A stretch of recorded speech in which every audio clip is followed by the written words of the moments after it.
राजा हरिश्चंद्र की परीक्षा ली के नहीं? राजा मोरध्वज की परीक्षा ली। राजा हरिश्चंद्र की ऐसी परीक्षा ली कि पत्नी हरिश्चंद्र और आपका बेटा रोहित, तारा, हरिश्चंद्र और रोहित तीनों बाजार में बिक गए। बिके कि नहीं? हरिश्चंद्र को डोम के यहां चांडाली करनी पड़ी कि नहीं? तारा को कुएं से पानी भरना पड़ा, भट्टे में कोयला डाल के रोटी पकानी पड़ी कि नहीं? अब आप कहेंगे राजा तो बड़ा सत्यवादी था, हरिश्चंद्र ने झूठ नहीं बोला कभी, बड़ा सत्यवादी धर्मात्मा। और आप कहेंगे उसकी परीक्षा, अरे भैया उसकी परीक्षा ना होती तो आज हरिश्चंद्र को जानता कौन? कौन जानता? फिर दबे होते कहीं किनारे में पन्नों के नीचे। आज इनका नाम चमक रहा है चांद की तरह, तो परीक्षा ली तब तो चमक रहा है, बिना परीक्षा के चमकेगा? आपके जीवन में संकट आए तो हारना मत, ये समझ लेना परमात्मा तुम्हारी परीक्षा ले रहे हैं और आपको इस परीक्षा में पास होकर दिखाना है बस। मोरध्वज एक राजा थे, ऐसे राजा थे जिनका नाम था मोरध्वज। उन्होंने आए हुए याचक को कभी खाली नहीं भेजा। नाम क्या था? मोरध्वज।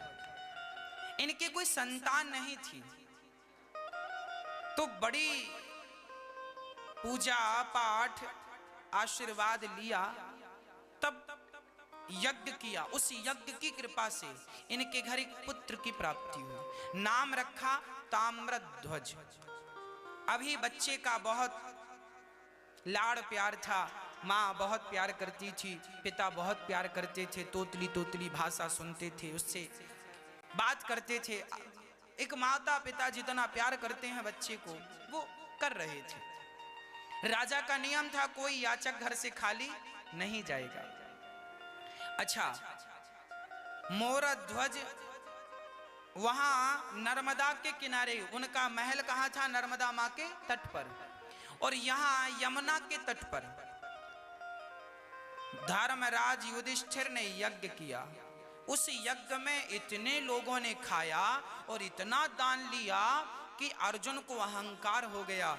कहो कन्हैया, हमारे भाई जैसा दानी कोई है? भगवान मुस्कुराते हुए सिर नीचे किए। अर्जुन बोले आप मुस्कुरा रहे हैं, मतलब कोई राज है? भगवान बोले तुम्हारे भाई का नाम तो दानियों में सबसे नीचे। अच्छा, तो ऊपर किसका है? भगवान बोले मेरा एक भक्त है जिसको मैं बहुत प्यार करता हूं। कौन है? मोरध्वज। अच्छा, अर्जुन बोले ऐसा क्या दान करता है? मैंने तो नाम नहीं सुना। अर्जुन बोले मुझे परीक्षा लेनी है। भगवान बोले चलो। अर्जुन और भगवान कृष्ण और साथ में यमराज, तीन व्यक्ति परीक्षा लेने गए। तीनों ने अपना रूप बदल लिया। क्या रूप बनाया? अर्जुन ने और भगवान कृष्ण ने ब्राह्मण का रूप बनाया और यमराज ने बूढ़े शेर का रूप बनाया। वो क्या बन गए? बूढ़े शेर। सुबह सुबह मोरध्वज का नियम था जो ब्राह्मण आ जाए, जो मांगेगा वो दिया जाएगा, जो मांगेंगे वो मिलेगा। अब भगवान कृष्ण और अर्जुन ब्राह्मण थे, बनकर गए ब्राह्मण और मांगा भिक्षाम देही। मोरध्वज ने कहा ब्राह्मण आए हैं, अंदर बुलाया, चरण धोए, ब्राह्मणों की सेवा की। कहा महाराज आप क्या चाहते हैं बताएं।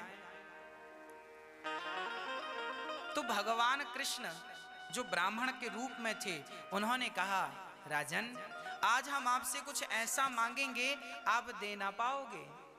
राजा बोले महाराज आप मेरी सत्ता मांग लीजिए, सिंहासन मांग लीजिए, मैं अपनी सारी सिंहासन आपके कदमों में डाल दूंगा और जीवन भर जंगल में रहकर गुजारा कर लूंगा। आप मांगे तो सही, मेरा शरीर मांगेंगे मैं तलवार से काट कर दे दूंगा, मेरा राज्य मांगेंगे चुटकी में दे दूंगा, आप मांगिए तो सही।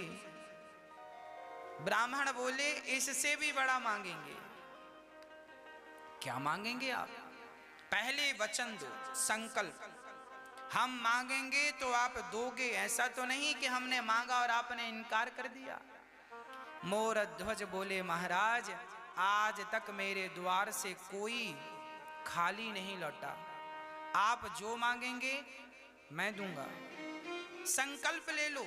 हाँ हाँ लिया, पानी लिया, विष्णु विष्णु विष्णु श्रीमद् भगवते महापुरुषस्य विष्णु राज्ञः, पूरा संकल्प पढ़ा गया, कहा गया जो मांगेंगे दोगे, दिया। अब मांगो। ब्राह्मणों ने कहा हमारा शेर बाहर बंधा है, भूखा है, बुढ़ापा है शेर का तो दांत भी टूट गए, बूढ़ा है, दांत टूटे हैं, और सबसे बड़ी बात है कि वो महीने भर का भूखा है, बहुत भूखा है। हाँ हाँ तो क्या करना है, उसके लिए मांस चाहिए। अरे मोरध्वज बोली इतनी सी बात, मांस, मांस की व्यवस्था अभी करता हूं, किसका मांस दोगे? राजा ने विचार किया कि मैं यदि बकरे को मारता हूं तो हत्या लगेगी, भैंस को मारता हूं हत्या लगेगी। तो मोरध्वज ने कहा महाराज मैं अपना मांस दूंगा, मेरा शरीर आपके से। देखिए एक राजा, सामान्य राजा नहीं, पूरी दुनिया में जिसका प्रभाव था वो राजा कह रहा है मेरा शरीर आपके शेर के लिए, मेरे टुकड़े टुकड़े करके अपने शेर को खिला दी, मैंने वचन दिया है तो पूरा करूंगा, उस वचन के लिए मेरे शरीर के टुकड़े टुकड़े करने पड़े तो कर दीजिए। ये रहा मोरध्वज आपके सामने, इसे काट करके अपने शेर को खिला दीजिए। ब्राह्मणों ने कहा महाराज मांस तो चाहिए पर आपका नहीं, मेरा नहीं तो किसका? आपका मांस कड़ा हो गया है, शेर बूढ़ा है, खा नहीं सकता, फिर किसका? मैंने सुना है आपका एक बेटा है। हाँ हाँ है, ताम्रध्वज उसका नाम है, 5 साल का है, आयु 5 वर्ष की है। ब्राह्मणों ने कहा तो फिर एक काम करो, अपने बेटे का मांस दो। बेटे का? अब राजा धर्म संकट में पड़ गए। यदि मैं अपने बेटे को जबरदस्ती पकड़कर मार डालता हूं तो भी तो हत्या ही लगनी है। अब राजा क्या करें, अंदर ही अंदर भगवान से प्रार्थना करने लगे, हे प्रभु आपका दास हूं, मेरी वाणी मिथ्या ना चली जाए, मेरे वचन की लाज रखना प्रभु, मेरे वचन की लाज रखना। ये कहना था कि उनका बेटा 5 साल का ताम्रध्वज दौड़ा दौड़ा आया, उसे पता चल गया कि ब्राह्मण आए हैं और वो मेरा मांस मांगते हैं। दौड़ा दौड़ा आया, पिताजी आप उदास क्यों हैं, आपके मुख का तेज कहां चला गया, आप जैसे दिग्गज राजाओं को ऐसी उदासी शोभा नहीं देती। 5 साल का बच्चा बोल रहा, पिताजी आप अपना वचन निभाइए। कैसे बेटा? मैं अपना मांस देने को तैयार हूं, मैं आपका पुत्र हूं पिताजी। पुत्र किस काम पे आता है? अरे पुत्र का धर्म है पिता के धर्म की रक्षा करना, पिता के धर्म की रक्षा करने के लिए पुत्र का जन्म होता है, और मैं पुत्र होकर आपके धर्म की रक्षा ना कर सका तो मेरे पुत्र होना व्यर्थ हो जाएगा। पिताजी आप मेरा मांस ये लीजिए, मैं आपका हूं, मैं आपका हूं, आपका तेज मेरे शरीर में है, आपकी शक्ति मेरे, आप ना होते तो मैं ना होता। पुत्र के ये जो हमारा है ना शरीर, हमारे शरीर के टुकड़े टुकड़े कर दिए जाएं तो हर टुकड़े पर हमारी माता का और हमारे पिता का बराबर अधिकार होगा, हर टुकड़े पर। हमारा शरीर हम सदा माता और पिता के लिए होते हैं। ये शरीर, आज जिस शरीर की हम बात कर रहे हैं, ये शरीर माता और पिता के द्वारा ही तो हमें मिला है। जिनके द्वारा हमें शरीर मिला आज हम उन्हीं की अवहेलना करने लग जाएं, उन्हीं की आज्ञा का उल्लंघन करने लग जाएं, तो हम जैसा नमक हरामी कौन होगा। मोरध्वज के पुत्र ने कहा, पिताजी ये रहा शरीर। ब्राह्मणों से कहा, महाराज ये रहा मेरा बेटा, डाल दीजिए शेर के आगे। ब्राह्मणों ने कहा, महाराज एक समस्या है। क्या? बोले, हमारा शेर बूढ़ा है, दांत तो है नहीं, तो बच्चे को वो फाड़ नहीं सकता, तो आप जरा कष्ट कीजिए, अपने बच्चे को फाड़िए और इसके टुकड़े टुकड़े करके छोटे छोटे फिर हमारे शेर को डालिए, तब खाएगा। क्योंकि बूढ़ा है ना, दांत नहीं, फाड़ नहीं सकता चमड़ी। बेटा देना यहां तक तो ठीक था, अब बेटे को फाड़े कैसे? ब्राह्मणों ने कहा, आरे से फाड़िए। आरा, आरा दिया गया, लकड़ी चीरने का आरा दिया गया। फाड़ेगा कौन? राजन, संकल्प आपने लिया है। आप और आरा चलाने के लिए एक व्यक्ति नहीं होता, आरा हमेशा दो लोगों से चलता है। आरा हमेशा दो लोगों से चलता है। वो दो लोग कौन हैं? राजन, आप और आपकी अर्धांगिनी पत्नी। बुलाइए। राजा आए, पत्नी आई, बीच में बेटा, और बेटे के सिर पे आरा रखा गया। एक तरफ रानी ने, एक तरफ राजा ने पकड़ा। ब्राह्मणों ने कहा, चलाओ आरा।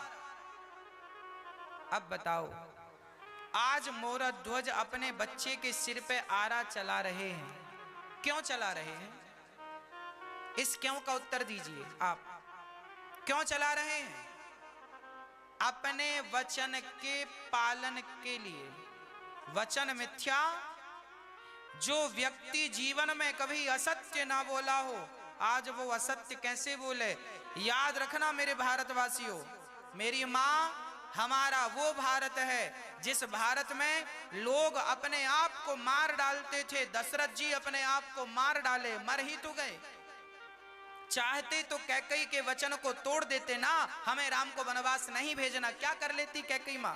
पर नहीं, मर जाना सरल है, मर जाना ठीक है, पर अपने वचनों का पालन ना करना ये ठीक बात नहीं है। अरे प्राण चले गए तो कल मिल जाएंगे, पर वचन चला गया तो फिर कभी नहीं मिलेगा। लोग कहेंगे झूठा था। दशरथ जी चाहते तो कैकेयी की बात काट देते, नहीं भेजना वनवास राम को। क्या कर लेती कैकेयी मां? सारी प्रजा राम के पक्ष में थी, दशरथ जी के पक्ष में थी। कैकेयी के पक्ष में कौन था? एक मंथरा थी। पर नहीं, प्राण जाए पर वचन। यहां यही हुआ। आज आरा सिर पे रखा और जब आरा चलाने लगे ना, तो वो नन्हा सा 5 साल का बच्चा बोला, पिताजी रुक जाओ, मैं एक पल के लिए आपको रोकता हूं। दौड़ा दौड़ा, पिता रुक के, क्या हुआ लाल? पिता को लगा शायद एक बार मेरे गले लगना चाहता है। माँ को लगा शायद एक बार मुझे गले से लगकर मुझे माँ कहना चाहता है। पर वो बालक ना पिता को गले लगा, ना माँ के गले लगा। वो गया, अंदर से रुई लेकर आया और माँ के कान में लगाया, पिता के कान में लगाया। माँ ने कहा, बेटा ये तुमने रुई क्यों लगा दी? कहा, माँ जब आप आरा चलाओगी, मैं दर्द के मारे चीखूंगा, चिल्लाऊंगा, और मेरी चीख आपके कान में पड़ी तो आप माँ हो, आरा चलाना रोक दोगी। और माँ, यदि आरा चलाना रोका गया तो पिता का धर्म संकट में पड़ जाएगा। इसलिए मैं नहीं चाहता कि आप एक पल के लिए भी आरा चलाना रोकें। कान में रुई लगाया और खड़ा हो गया, भगवान के चरणों में समर्पण कर दिया और बस आरा चलाते गए। माता पिता देखते ही देखते वो बालक 2 भागों में फट गया। मां रो रही है। ब्राह्मणों ने कहा, खबरदार, मेरा शेर मांस नहीं खाएगा यदि तुमने आंसू बहाए तो। बच्चे को फाड़ना था और शर्त यह थी, आंखों से आंसू नहीं आने चाहिए। याद रखना, भगवान की ओर चलोगे तो परीक्षाओं से गुजरना पड़ेगा। परीक्षा देने को तैयार हो तो भगवान में मन लगाना, और परीक्षा देने से घबराते हो तो फिर संसार में ही घूमते रह जाना। मोरा ध्वज आंसू पहुंचकर, रानी आंसू पहुंचकर खड़ी हैं, आंसू नहीं आने दे रहे हैं। बच्चे का शरीर, ब्राह्मणों ने कहा दाहिना अंग शेर को डालो और बाम भाग ले जाकर के गटर में फेंक दो। रानी रो पड़ी। अरे क्यों रोई? महाराज, मेरे पुत्र का दाहिना अंग आपके काम आया और मेरे बेटे का दिया बलिदान आपके काम ना आया, इसलिए आंखों में आंसू आ गए। बाम भाग भी आपका शेर खा लेता तो मेरे पुत्र का बलिदान सार्थक हो जाता, पर उसका दाहिना बायां भाग काम ना आ सका। ब्राह्मणों ने कहा शेर का पेट भर गया, अब हम भूखे हैं, हमारा पेट भरो। राजा रानी ने स्नान किया और दोनों ने भोजन बनाया, थाली परोसी, और जब भगवान खाने बैठे रोटी तोड़कर भगवान कहते हैं हम तुम्हारे घर नहीं खाएंगे। क्यों नहीं खाएंगे? क्योंकि आप हत्यारे हैं, आपने हमारे सामने अपने पुत्र की हत्या की है और आप जैसे हत्यारों के घर हम भोजन नहीं करते। मूरध्वज ने कहा महाराज, मैं हत्यारा नहीं हूं, मैंने अपने वचन का पालन किया है और आपने मांगा है तो दिया है, मैंने हत्या नहीं की ना। तुमने पुत्र की हत्या की है, हम गवाह हैं, इसलिए तुम्हारे घर भोजन नहीं करेंगे, तुम हत्यारे हो। ये कहकर ब्राह्मण जाने लगे। मूरध्वज बोला, हे नाथ, हे प्रभु, आज मेरे घर से अतिथि भूखा चला गया तो मेरा सारा पुण्य नष्ट हो जाएगा, मेरे पुत्र का दिया बलिदान नष्ट हो जाएगा, इसलिए नाथ मेरे पुत्र की रक्षा करो, लोग मुझे हत्यारा ना कहें, ऐसी कृपा करो। मैंने मन से, वाणी से, कर्म से सदा आपका भजन किया है, तो हे नाथ मुझे इस संकट से उबारिए।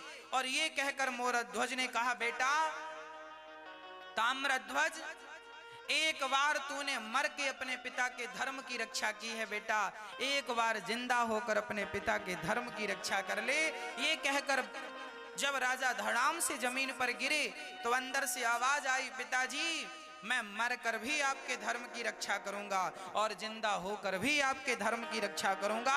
देखा खड़े होकर तो बेटा ज्यों का त्यों खड़ा था, हृदय से लगाया, पलट कर देखा तो ना शेर था ना वहां कोई ब्राह्मण थे, वहां तो शंख चक्र गदा पद्म लेकर भगवान श्री कृष्ण खड़े थे। अर्जुन की आंखों से आंसू गिर रहे थे। मान गया मैं आप जैसा दानी ना भूतो ना भविष्यति। इनका मरा हुआ बेटा मूरध्वज का भगवान ने जिंदा करके वापस कर दिया। क्यों किया? क्योंकि धर्मो रक्षति रक्षिता, जब आप धर्म की रक्षा करते हैं तो धर्म भी आपकी रक्षा, जब आप सत्य की रक्षा करेंगे, आप कभी झूठ नहीं बोलेंगे, सदा सत्य के मार्ग पर चलेंगे, सत्य की रक्षा आप करेंगे तो वही सत्य आपकी भी रक्षा करेगा, ये मत भूलिएगा। मरा हुआ बेटा जिंदा हुआ। मूरध्वज ने कहा, प्रभु आप, क्या आप हमारी परीक्षा लेने आए थे? हाँ। तो क्या आपको विश्वास नहीं था हम पर? था। इस अर्जुन को विश्वास नहीं था। मैं कहता कि मूरध्वज सबसे बड़ा दानी है, कौन मानता, पर आज तुमने परीक्षा देकर बता दिया कि तुम्हारे जैसा दानी ना भूतो ना भविष्यति ना हुआ था ना कभी होगा। ऐसा दानी जो बेटे को, बेटा दान करने वाले तो लाखों मिलेंगे, पर बेटे को वारिस से चीर कर यूं दान करना सबके बस की बात नहीं। इसलिए आपके जीवन में जब संकट आवे तो घबराइएगा मत, परमात्मा परीक्षा ले रहे हैं। इस परीक्षा में आपको पूरे 100 नंबर लेकर आने हैं, घबराइएगा मत। भगवान ने मूरध्वज का नाम अमर कर दिया। युग बीत गए पर मूरध्वज आज भी जिंदा है। कथा सुना रहे हैं हम आपकी कथा नहीं सुना रहे हैं। हम जैसे कितने आए और मर गए, हमारी कथाएं तो किसी ने नहीं सुनाई ना सुनी, पर मूरध्वज की कथा सुनाई जाती है। क्यों? क्योंकि जब धर्म की ओर कोई बढ़ता है तो वो अमर हो जाता है। इसलिए अमर होना है तो अपने आप को भगवान के चरणों से जोड़ दीजिए। कोशिश कीजिए आपकी वाणी से कभी झूठ न निकले, असत्य ना निकले, सदा सत्य बोलने की आदत। मनुष्य का धर्म क्या है? सत्य बोलना। क्या है मेरी माँ? एक बेटा वो है जो अपने माता पिता के लिए अपनी बलि देने को तैयार हो गया। और आज के बच्चे ऐसे हैं, बहुत सारे बच्चे जो बच्चे माँ बाप की सेवा करते हैं, उन बच्चों को हम प्रणाम करते हैं, उनके चरण रज अपने माथे पर रखते हैं। पर जो बच्चे माँ बाप की सेवा नहीं करते, उनको ये कहते हैं कि एक बेटा ये था जो माँ बाप के लिए मरने को तैयार हो गया, और एक बेटा आज का है, माँ का दूध पीता है, माँ से सेवा करवा लेता है, माँ बाप का धन ले लेता है, और वही बड़ा होकर अपने माँ बाप को घर से निकाल देता है। कितना बदल गया ना इंसान। देख तेरे संसार की हालत क्या हो गई भगवान, कितना बदल गया इंसान। अरे पहले जमाना बदलता था, पहले पड़ोसी बदलते थे, ये थोड़ी पता था कि बेटे भी बदल जाएंगे। ये थोड़ी पता था कि जिसको कोख में रखा है 9 महीने वो भी बदल जाएगा। अरे पड़ोसी बदल गया अच्छी बात है, जमाना बदल गया ठीक है, पर बेटा बदल गया ये तो हजम नहीं होती ना बात। इसलिए हर बेटे से मेरी प्रार्थना है, अपने माता की, अपनी माँ की, अपने पिता की सेवा कीजिए। वो जैसे हैं, अच्छे हैं या बुरे हैं, कोई फर्क नहीं पड़ता। आप अपना फर्ज निभाइए, आप उनकी सेवा कीजिए, आप उनके लिए अपशब्द ना। वो आपको 1,00,000 गालियां दें, आपकी माँ आपको 1,00,000 गालियां दे, आपका पिता आपको 1,00,000 गालियां दे, तो आप उनके बच्चे हैं, आपको उन्हें गालियां देने का कोई अधिकार नहीं। आप मत दीजिए ना पलट कर जवाब, साइलेंट रहिए, चुप रहिए। वो माता है, जिस माँ बाप ने तुम्हें बनाया है, तुम्हारा शरीर तैयार किया है, माँ अपने पेट में करती है तुम्हारा तैयार शरीर, उस माँ को तुम्हें गालियां देने का भी अधिकार है, उस माँ को तुम्हें डांटने का भी अधिकार है, उस माँ को तुम्हें 2 थप्पड़ मारने का भी अधिकार है। इसका अर्थ ये तो नहीं कि वो तुम्हें थप्पड़ मारे तो तुम भी उसे मार दो, वो तुम्हें गालियां दे, तुम्हें डांटे समझाए तो तुम भी उसे डांट दो, ये तो संस्कार नहीं है।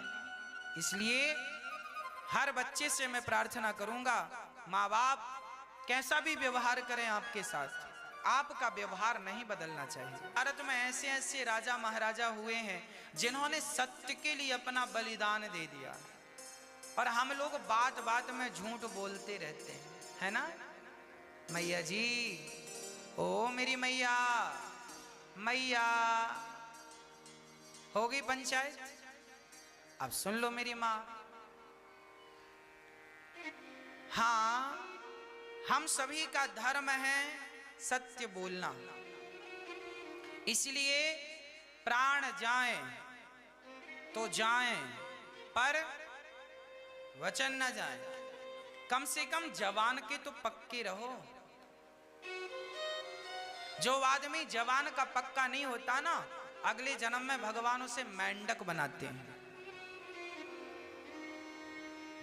जो बात बात में जिसकी 2 जिह्वा होती हैं, पहले बोलेगा हाँ, अरे मैंने कब बोला, मुकुर गया, भगवान बोलेंगे तेरी जीभ काटेंगे बीच से काट दे, टर टर करता रहता है। इसलिए जवान का पक्का होना बहुत आवश्यक है। एक तो बोलिए कम, जितने की आवश्यकता है उतना बोलिए, बाकी बक बक मत करिए, चुप रहिए, मौन रहो तो ही अच्छा है। कम से कम विष मत घोलो, बोलो यदि पहले तुम तौलो, फिर मुख को खोला करना, पुष्प नहीं बन सकते हो तो कांटे बनकर। हाँ, ज्यादा बोलने की जरूरत ही नहीं है, बस बोलना है तो केवल नारायण, केवल राम, श्री कृष्ण, श्री सीताराम, श्रीमन नारायण, बस। इससे ज्यादा कुछ बोलने के लिए क्या है? क्या जमाने की बातें करके क्या मिलेगा? आप लोग बहुत बोलते हैं, जहां मिला मौका खाने बैठे हैं तो बोल रहे हैं, घर में बैठे हैं भोजन बना रहे हैं तो बोल रहे हैं, पूजा करने बैठे तो बोल रहे हैं जमाने से। अरे थोड़ी देर के लिए तो मुंह को भी विश्राम दो। क्या बोलना है, क्या फायदा है सब बोल के जो बोल रहे हो। इसलिए हर क्षण भगवान का चिंतन हो, हर क्षण पता नहीं कौन सी श्वास तुम्हारी आखिरी श्वास हो और कौन सा शब्द आखिरी शब्द हो, इसलिए हर शब्द ब्रह्म सूचक हो। सुखदेव जी जब बोले हैं तो वरी आने से ते प्रश्न, ब्रह्म सूचक शब्दों से वाणी प्रारंभ की है। इसलिए आप भी इस बात को समझो, भगवान का चिंतन, भगवान का स्मरण ही समय का सदुपयोग है और भगवान का विस्मरण ही समय का दुरुपयोग है। अब आप समझो,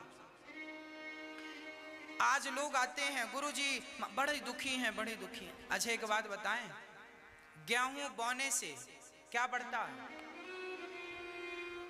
गेहूं खेत में बोया 1 कुंटल तो क्या बढ़ेगा? गेहूं बढ़ेगा। गेहूं 1 कुंटल बोया है 20 कुंटल आएगा। चने बोने से क्या बढ़ेगा? चना। आम की फसल बोने से क्या बढ़ेगा?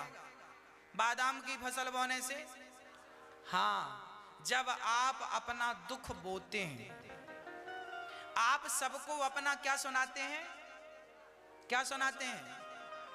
अपना दुखड़ा, अपना दुख सुनाते हैं। आप जब दुख सुनाते हैं तो आपका क्या बढ़ेगा? क्या बढ़ेगा? आप दुखी ही हैं। 2015 में भी रो रहे थे, 2021 में भी रो रहे, 2018 में भी रोए, 2019 में भी रोए, 2020 में, 21 में, और 22 आएगा तो भी रोना, 23 आए तो भी रोना, मतलब रोना ही है। सिंपल आदत बनी है लोगों की, रो बस। क्यों आदत है आपकी रोने की? क्योंकि रोते रोते पैदा भई हो। अब वो चक्र कट नहीं रहा, इसलिए मैया सो रही हो, नींद आए बताना, लोरी सुनाएंगे बढ़िया वाली।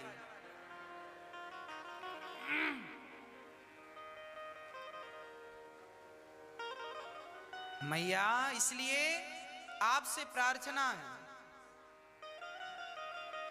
समय दुरुपयोग में ना लगाओ, केवल भगवत चिंतन करो। भगवान में जितना मन लगा सकते हो लगाओ। अपना दुखड़ा किसी को मत कहो, अपने दुख किसी से मत कहो। आपको कहना है, अरे दुख कहने से दुख बढ़ता है और सुख कहने से सुख बढ़ता है। अब आप देख लो क्या कहना है। आप एक काम करना, मेरी एक बात मान लो, 15 दिन के लिए आप सभी से मेरी हाथ जोड़कर विनती है, मात्र 15 दिन आप ऐसा करना। आप 15 दिन तक किसी से अपना दुख ना कहना, आप अपना केवल सुख सुख सुनाना। हम बड़े सुखी हैं, हम बड़े प्रसन्न हैं। 15 दिन हंसी ना आए तो भी पकड़ पकड़ के ही करती रहो। कोई भी मिला अंदर भले आप दुखी हो, दुखी रहो, पर ऊपर से ही करते रहो। 15 दिन मेरी माँ, आप अपना सारा दुख भूलकर सबको देखकर प्रसन्न रहिए। जब भी मंदिर जाया करो प्रसन्न चित्त से जाया करो। हाँ, रोना चाहिए। कब? भगवान की याद में रोना चाहिए, भगवान के विरह में रोना चाहिए। बिहारी जी का दर्शन करने जाओ तो बिहारी जी के पास जाकर यही कहकर रो कि बिहारी जी, आपने इतने दिन बाद याद किया, आपके दर्शन को आंखें तरस गईं, आप इतने दिन बाद मिले हैं, जी भर के आपको देखना है। भगवान के चरणों में इतना प्यार हो कि अपने आप नेत्रों से आंसू बहें। उस आंसू में कोई संसार की विषय वासना ना हो, कोई चाहत, कोई इच्छा ना हो। निष्कपट निश्चल आंसू होने चाहिए। रोना बुरा नहीं है, पर कहाँ रोना है, किसके लिए रो, ये विचार हो, है ना मैया जी। इसलिए आप 15 दिन कोई अपना दुख ना सुनाए किसी को, कोई भी मिले अपना सुख कहो, कोई पूछे तो कहो, नहीं तो ज्यादा बोलने की जरूरत क्या है। कोई कहे कैसे हो, बढ़िया भैया हमारी बहू बहुत अच्छी, हमारी बहू जैसी भगवान सबको बहू दे, हमारा बेटा श्रवण है सेवा करता। अब देखो आपकी बहू आपको परेशान करती, मैं एक फॉर एग्जाम्पल दे रहा हूं आपको, माना कि आपकी बहू आपको परेशान करती है, आपका बेटा आपको परेशान करता है। अब आपको बहू परेशान करती है, बेटा ऑलरेडी परेशान, आप दुखी हैं। कोई आता है आप बोलने हमारी बहू बहुत परेशान करती है, हमारा बेटा बहुत अरे भैया परेशान करता है, आप परेशान हो तो क्या कहने से आपकी परेशानी दूर हो जाएगी? यदि दूर हो जाए तो आओ हम सब कह देते हैं हमारी पत्नी अच्छी नहीं है, हमारा पति अच्छा नहीं है। अरे अच्छा नहीं है माना कि, परंतु जमाने को डिंडोरा पीटने से होगा क्या? जमाने के सामने आंसू बहाने से होगा क्या? यदि हो जाए, चलो तुम्हारी सास अच्छी हो जाए लोगों के कहने से, हमारी सास अच्छी नहीं अच्छी नहीं सबसे कहो तो क्या अच्छी हो जाएगी? हमारा पति अच्छा नहीं अच्छा नहीं अच्छा नहीं, क्या पति अच्छा हो जाएगा? मेरी मां बात को समझो, इसका अर्थ यही है कि दुख कहने से, अच्छा देखो अभी आप पड़ोसन के पास बैठे, इस तरफ की पड़ोसन, सुनो बहू बहुत अच्छी नहीं, जैसी सोची थी वैसी दी रही भगवान ने। इसके घर गई तो वहां भी रोई, सीधा आधा का, और वो भी चिपका लगा गले, मत रो मत रो मत रो मत रो। फिर आप वहां से उठी, मन नहीं माना तो घर के इस तरफ वाली पड़ोसन के घर चली गई, वहां भी बहू अच्छी नहीं है, वहां भी आधा घंटा, टोटल 1 घंटा रोई। क्या होगा इससे? दुख कम हो जाएगा, पीड़ा चली जाएगी, बहू अच्छी हो जाएगी, बेटा अच्छा हो जाएगा, पति अच्छा हो जाएगा, पत्नी अच्छी हो जाएगी, पैसे आने लग जाएंगे, इनकम हो जाएगी। भारत तरक्की क्यों नहीं करता? क्योंकि दुखड़ा लेके बैठे हुए लोग ज्यादा हैं, सबके अपने अपने दुख हैं। अरे भैया चलो बहू बुरी है कोई बात नहीं, आपकी बहू में कोई तो अच्छाई होगी, आपके पति में कोई तो अच्छाई होगी, आपकी पत्नी में कोई तो अच्छाई होगी, आपके अपनों में कोई तो, इसलिए पड़ोसन के पास जाओ, हमारी बहू बहुत अच्छी है, भगवान सबको बहू दें, हमारा बेटा बहुत अच्छा, भले अच्छा नहीं है पर कहो, जब आप अच्छा कहेंगे उतनी देर आप प्रसन्न रहेंगे, उतनी देर आप क्या रहेंगे? हाँ, जो समय रो रो के गुजरना था वो हंस हंस के गुजरेगा, और लोगों को ये लगेगा कि इनके घर में सब बढ़िया है। आपकी बातें दूसरे घर में नहीं जाएंगी, नहीं तो कल को आप तो अच्छे हो जाएंगे पर लोगों को कहने का अवसर तो मिल ही गया कि लो इनके घर में तो ये चल रहा है। इसलिए मेरी माँ कोई फायदा नहीं है, आप बहुत प्रसन्न रहो, बहू बेटा बेटी नाती सबसे मन हटाओ, सीधा भगवान में मन लगाओ। रोटी सम्मान की मिले या अपमान की मिले, खा के पेट भर लिया करो और भर के भगवान का चिंतन किया करो। कहाँ लगे हो सम्मान के लिए, कहाँ रो रहे हो अपमान में?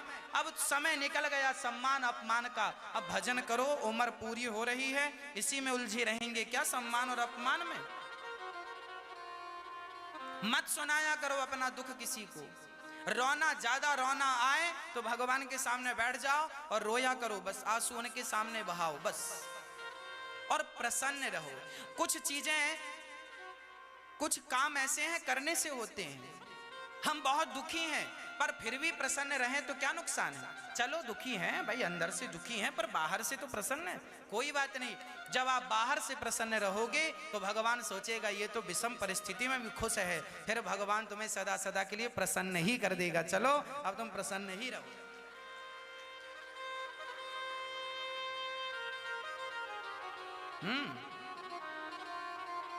इसलिए प्रसन्न रहा करो, प्रसन्न रहना भगवान की भक्ति। आज मैं सुबह एक मंदिर में गया, वहां मैं बैठा था तो वहां पे भगवान कृष्ण और राधा का दर्शन हमें हुआ, राधा कृष्ण का मंदिर था, तो हम बैठे बैठे भगवान को देख रहे थे और भगवान को देखकर हम कह रहे थे वाह प्रभु, एक आप ही ऐसे हो जो रात को 2 बजे कोई देखे या दिन को 2 बजे कोई देखे, सदा मुस्कुराते हैं। और ये लोगों का मुंह सवेरे कैसा था, शाम को कैसा हो जाता है। आप लोगों की स्माइल सवेरे थी, शाम को फिर पता नहीं कहां चली गई। सवेरे अच्छा खासा हंस रहा था, मुस्कुरा रहा था, और तभी किसी ने कोई बात कह दी तो मुंह फुलाए बैठा है। आपका मुंह सवेरे कुछ और होता है, शाम को, जबकि भगवान कृष्ण का मुंह सुबह भी स्माइल मय था और दोपहर को भी, और रात को 2 बजे भी स्माइल है। इसलिए भगवान सिखाते हैं, गली गली मंदिर हैं, गली गली राधा कृष्ण बैठे हैं, ये तुम्हें सिखा रहे हैं बेटा, स्माइल करो, हंसो, मुस्कुराओ, प्रसन्न रहो। थोड़ी सी जिंदगी है, रोने के लिए तो बहुत योनियां हैं। मनुष्य का तन पाके तो हंस लो, क्योंकि 84 लाख योनियों में हंसने का मौका परमात्मा ने सिर्फ आपको दिया है। गधे को कभी हंसते देखा है मैया? फिर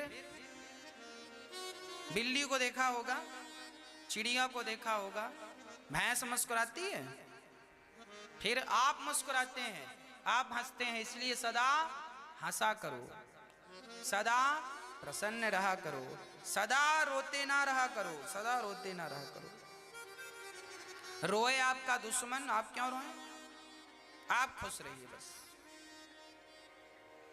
मनुष्य का धर्म है भगवान की प्राप्ति के लिए अपने कदम बढ़ाना, और किसी भी हाल में अपने सत्य को, प्राण चले जाएं पर वचन ना जाए। बोलने के पहले विचार किया करो, ज्यादा नहीं, सत्य बोला करो। सत्य के लिए मर गए हमारे भारत में लोग। कौन मर गया? अच्छा, सत्य बोलने वाले को ना परीक्षा देनी पड़ती। एक सज्जन बोले, गुरुजी हम बहुत भक्ति करते हैं, बहुत पूजा करते हैं, और भगवान हमारी ही परीक्षा लेते हैं। अरे भैया, जो विद्यार्थी पढ़ता है उसी की तो परीक्षा होती है, जो गिल्ली डंडा खेल रहा है उसकी थोड़ी परीक्षा होगी।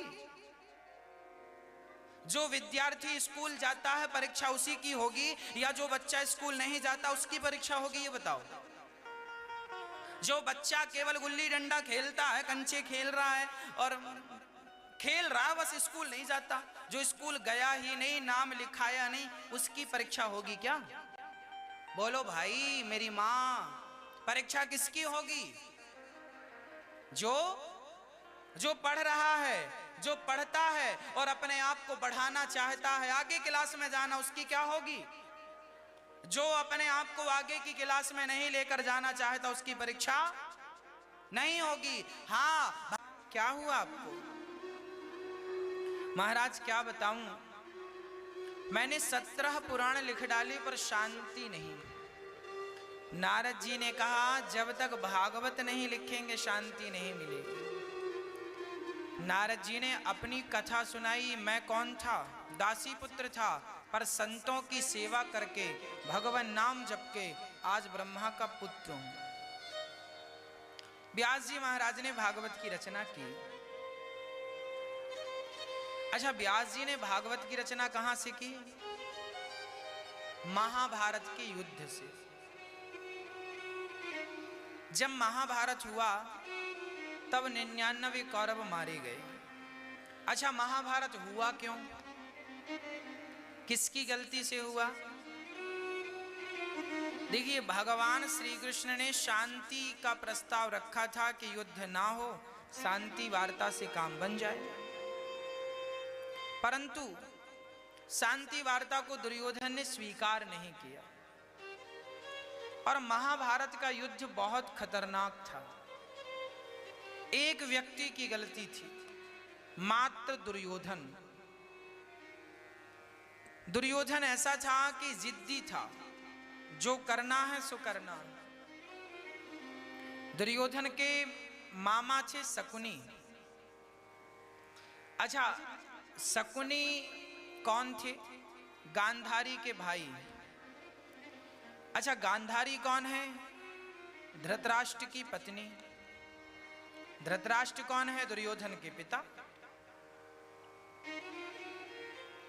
जब गांधारी का विवाह धृतराष्ट्र से हुआ तो इस विवाह से गांधारी तो खुश थी, पर इनका भाई शकुनी ना खुश था।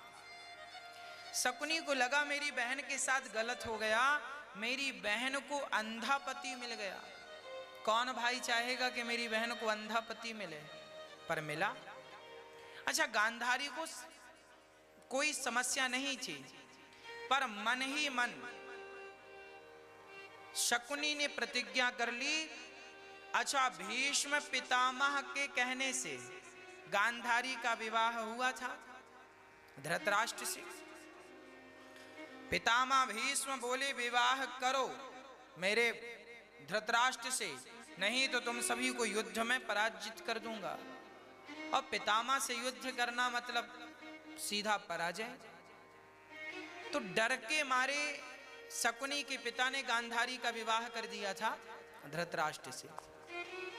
अब शकुनी के मन में एक जलन थी कि पितामह भीष्म ने मेरी बहन की जिंदगी बर्बाद की, मैं इनका समूल नष्ट कर दूंगा। इसलिए किसी भी बहाने से गांधार नरेश आ गए शकुनी, और शकुनी ने तो बिल्कुल कसम खाई थी कि मैं जैसे तुमने मेरी, अच्छा गांधारी को कोई प्रॉब्लम नहीं थी, पर ये मरे जा रहे हैं मामा जी, है ना, ये बोल रहे हैं हम ना तुम्हारा नाश कर देंगे। और वही किया महाभारत का युद्ध। अच्छा, मामा शकुनी के हाथ में जो पासे थे ना, वो पासे शकुनी के पिता जब मरे तो शकुनी के पिता ने कहा था बेटा मर जाऊंगा, मेरी हड्डी के पासे बनाकर किसी भी प्रकार से जुआ खेल लेना तो बदला पूरा हो जाएगा। तो जब शकुनी के पिता मरे तो उनकी हड्डियों के पासे बनाए, इसलिए शकुनी जब पासे फेंकते थे ना तो सारा पासा उन्हीं के पक्ष में आता था, जुआ। अच्छा, अब आप कहेंगे महाराज जी दुर्योधन ने जुआ, धर्मराज युधिष्ठिर ने जुआ क्यों खेला? धर्मराज युधिष्ठिर तो जानकार थे, और जानकार व्यक्ति को तो जुआ खेलना नहीं चाहिए। जुआ में कलयुग का वास होता है, जुआ किसी के लिए भी कल्याणकारी नहीं। जुआ क्यों खेला? अरे भैया, धर्मराज युधिष्ठिर ने जुआ नहीं खेला था। हुआ क्या था, हस्तिनापुर में धृतराष्ट्र ने धर्मराज युधिष्ठिर को बुलाया था। धृतराष्ट्र रहते थे, दुर्योधन रहता था हस्तिनापुर में, और पांडव रहने लग गए थे इंद्रप्रस्थ। इंद्रप्रस्थ और हस्तिनापुर के बीच में दूरी लगभग 150 किलोमीटर की थी, 100-150 किलोमीटर की दूरी। और पांडवों ने इंद्रप्रस्थ बंटवारे में बंजर भूमि दी थी धृतराष्ट्र ने, पर उन्होंने मेहनत करके उसे उपजाऊ बनाया और बढ़िया राज सिंहासन। अच्छा, दुर्योधन को जलन हो गई कि इसके पास इतनी संपत्ति है, जुआ खेल के सब हड़प लेते हैं। तो दुर्योधन ने कहा अपने पिता धृतराष्ट्र से, पिताजी युधिष्ठिर को बुलाओ और जुआ का प्रस्ताव रखो। अच्छा, युधिष्ठिर के पिता बचपन में मर गए थे। युधिष्ठिर के पिता का नाम क्या था? पांडु। पांडु तब मर गए थे जब ये पांचों बच्चे छोटे छोटे थे, तब मर गए थे। भीख मांग मांग के कुंती ने पांचों बच्चों को पाला है, महाभारत में लिखा है। कुंती के 5 बच्चे बड़े कष्ट से पाले हैं उन्होंने। इन पांचों का के पिता तो थे नहीं। अच्छा, पांडु मर जाने के बाद धर्मराज युधिष्ठिर ने धृतराष्ट्र को ही अपना पिता मान लिया, क्योंकि ये ताऊ जी थे, पिता तुल्य थे ना भाई, बड़े पिताजी पिताजी ही हैं, पिता मान लिया। और आज तक धर्मराज युधिष्ठिर ने धृतराष्ट्र की कोई बात काटी नहीं, क्योंकि वो पिता की तरह प्यार करते थे। पर धृतराष्ट्र कपटी थे, धृतराष्ट्र पांडवों से बिल्कुल प्यार नहीं कर, ये दुर्योधन के मोह में ज्यादा थे। अब धृतराष्ट्र ने बुलाया, युधिष्ठिर आओ। आ गए। बेटा, हमारा बेटा कह रहा है तुम जुआ खेल लो। धृतराष्ट्र ने कहा, लिखा है महाभारत में सब जो मैं बोल रहा हूं, धृतराष्ट्र ने आज्ञा दी, युधिष्ठिर आप जुआ खेलो। अब यदि धृतराष्ट्र जुआ नहीं खेलते तो पिता की आज्ञा का उल्लंघन हो जाएगा। और धर्मराज युधिष्ठिर ऐसे थे कि कभी अपने पिता की आज्ञा को उल्लंघन नहीं करते थे। तो धर्मराज युधिष्ठिर ने जानकर जुआ नहीं खेला, बल्कि उन्होंने तो मात्र अपने धर्म का पालन किया है, उनके पिता की आज्ञा का पालन किया। वो जान, अच्छा जुआ का एक नियम होता है, जो खेलेगा पासे वही फेंकेगा। भाई मैं खेल रहा हूं तो मुझे ही फेंकना होगा ना पासे। बैटिंग मैं कर रहा हूं तो बैट मुझे ही लेना पड़ेगा। अब ये नहीं कि मेरी तरफ से कोई और खेल रहा हो, ऐसा थोड़ी होता है ना, ऐसा है क्या? परंतु देखिए उस जुए का सबसे बड़ा कपट क्या था? कपट यह था कि खेल रहा था दुर्योधन धर्मराज युधिष्ठिर के साथ, और पासे कौन फेंक रहा था? मामा। तो शकुनी का अधिकार नहीं था। शकुनी ने कहा मैं पासा फेंकूंगा, दुर्योधन ने कहा मामा जी आप फेंकेंगे हमारी पक्ष से। ये बिल्कुल गलत था, सरासर सबने विरोध किया। परंतु चूंकि पिता की आज्ञा है, धृतराष्ट्र ने कहा बेटा खेल लो, खेल लो, चलो पिता बोल रहे हैं खेल लेते हैं। अब खेल लिया, अब जुआ खेला, धीरे धीरे धर्मराज युधिष्ठिर सब हारते चले गए। पहले अपने भाइयों, अपना धन हारा, फिर अपने भाइयों को हारे, फिर अपने आप को दांव पे लगा दिया।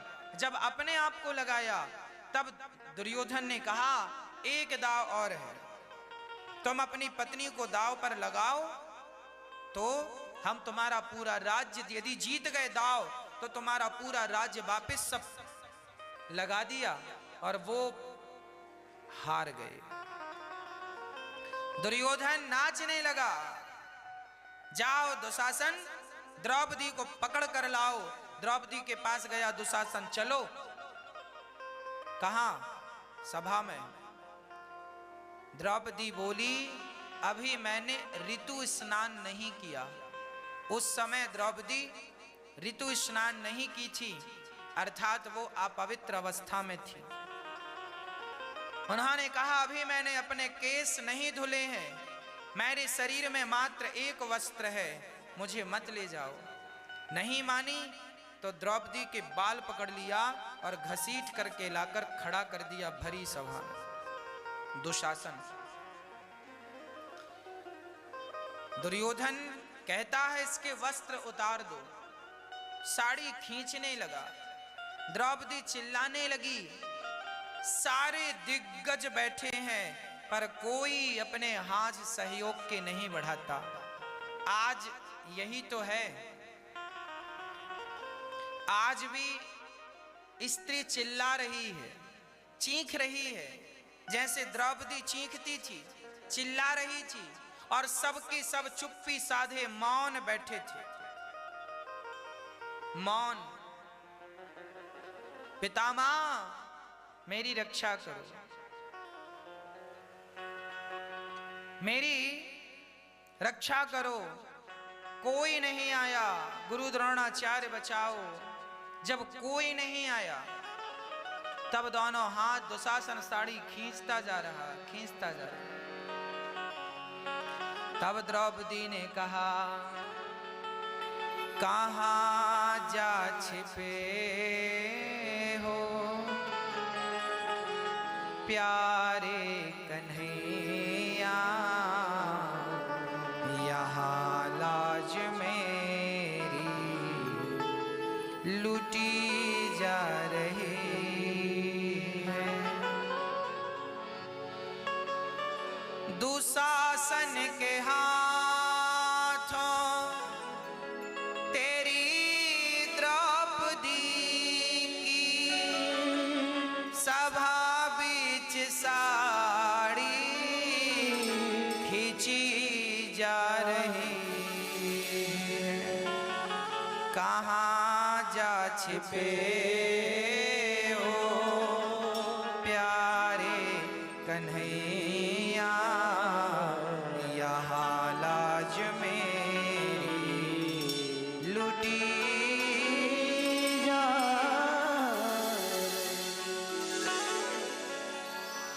जिन्होंने कभी मेरी सूरत ना देखी वो देखेंगे आज बदन मेरा नंगा।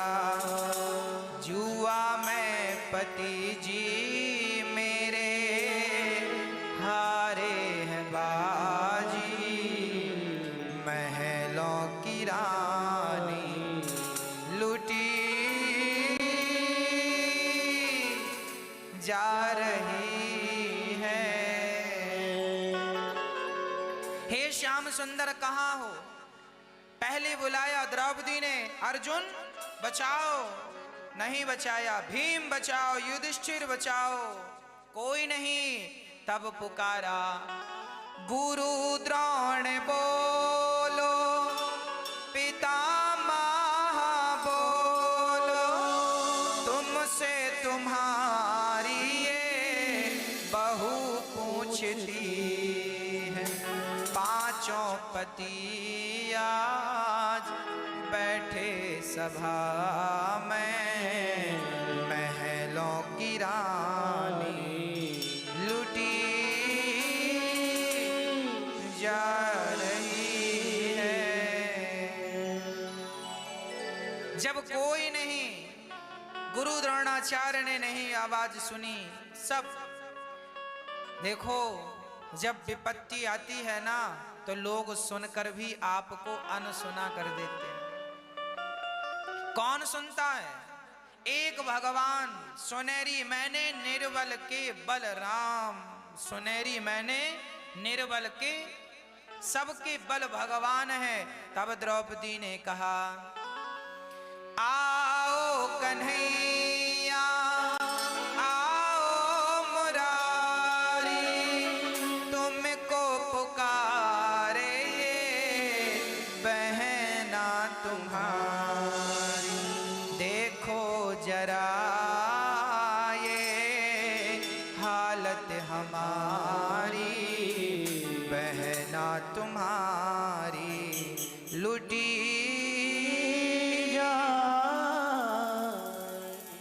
हे श्याम सुंदर, तब भगवान द्वारिकाधीश दौड़ पड़े और साड़ी बनकर खिंच रहे हैं।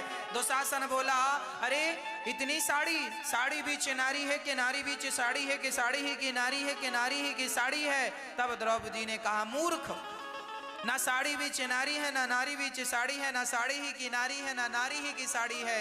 ये तो वृंदावन बिहारी है जो मेरे लिए चीर बनकर खिंचा जा रहा है, खिंचा जा रहा है। हे श्याम सुंदर, जैसे आपने द्रौपदी की लाज बचाई, ऐसे हम जीव मात्र की लाज बचाइएगा। हम सभी की लाज आपके हाथ है। भगवान सबके पालनहार हैं, भगवान सबकी लाज बचाते हैं। द्रौपदी की बचाई, हमारी और आपकी वही बचाएंगे। इसलिए हम दूसरों के सामने शरणागति शरण में न जाएं। तुम बचाओ, तुम कौन बचाएगा तुम्हें? आज तुम्हारे लाख दोस्त हैं, आज तुम्हारे लाख चाहने वाले हैं। जरा मुसीबत आने दो, ढूंढा मिलेगा नहीं कोई एक। तुम्हारे बेटे, तुम्हारे अपने, आज तो औलाद भी सगी नहीं है, किसको आप अपना कहेंगे? इसलिए एक परमात्मा को अभी से पुकारो, वही तुम सबके रक्षक हैं, वही हम सबके सहारे हैं, कोई किसी का नहीं है। आप लाख अपना बना लो, लाख रिश्तेदार इकट्ठे कर लो, कोई नहीं है तुम्हारा। ऊपर से लाख तुम्हारे हैं, भीतर से कह के देखो कोई तुम्हारा हो तो बताओ। इसलिए एक परमात्मा तुम्हारा है। अभी से संबंध द्रौपदी के क्या अपने नहीं थे? पांचों पति बैठे थे, गुरु जी थे, क्या नहीं था? ससुर सामने, ससुर कौन? धृतराष्ट्र ससुर, सगा ससुर था, कोई पराया ससुर भी नहीं था। परंतु कौन साथ दिया? जो बैठे थे वो तो साथ ना दे पाए, जो वहां था ही नहीं वह प्रकट होके मेरे कृष्ण साथ निभा। इसलिए वह एक परमात्मा हम सबके रक्षक हैं। उनकी शरण में जाओ और कहो श्री कृष्ण शरणम मम, श्री हे कृष्ण मैं आपकी शरण में हूं, हे कृष्ण मेरी रक्षा करो। भगवान मेरे हैं बस। इसलिए द्रौपदी की रक्षा हुई। फिर भगवान कुंती माँ को दुख मांगती हैं भगवान उन्हें देते हैं। अर्जुन पर कृपा हुई। अर्जुन, मैं ये प्रसंग अब कल विस्तार से करूंगा। भीष्म पितामह पर भगवान की कृपा हुई, बाणों की सैया पर लेटे थे भगवान। कुंती को अपना आप दिया, अपने आप को समर्पित कर दिया। पितामह भीष्म की सदगति हुई, भगवान ने उनकी सदगति की, उनको दर्शन देकर उन्होंने स्तुति की 11 श्लोकों में। उसके बाद ठाकुर जी द्वारिका गए, जहां उनका सुंदर स्वागत हुआ। धृतराष्ट्र गांधारी का कल्याण। राजा परीक्षित ने कलयुग को रहने के 4 कमरे बनवाए। मैं इन प्रसंगों पर प्रकाश कल डालूंगा विस्तार से। कलयुग का पहला स्थान जुआ, दूसरा शराब, तीसरा चरित्रहीनता, चौथा मांस, द्यूतम पानम स्त्री हसूना। और राजा परीक्षित ने 5वां स्थान सोना दिया। राजा परीक्षित के सिर पे मुकुट थी और वह मुकुट पहनकर जंगल गए। राजा परीक्षित ने एक संत का अपमान किया। राजा परीक्षित को श्राप लगा 7 दिन में मरने का। तब राजा परीक्षित अपने पुत्र को राजा बनाकर गंगा तट पर गए और वहां सुखदेव भगवान आए। राजा परीक्षित ने सुखदेव भगवान से कहा, जल्दी मरने वाले व्यक्ति को क्या करना चाहिए? सुखदेव भगवान ने उन्हें दिव्य कथा सुनाई। मरने वाले व्यक्ति को क्या करना चाहिए? अभी राजा परीक्षित सुखदेव भगवान का पूजन कर रहे हैं और सुखदेव भगवान मुस्कुरा रहे हैं। राजा परीक्षित हाथ जोड़कर बैठे हैं।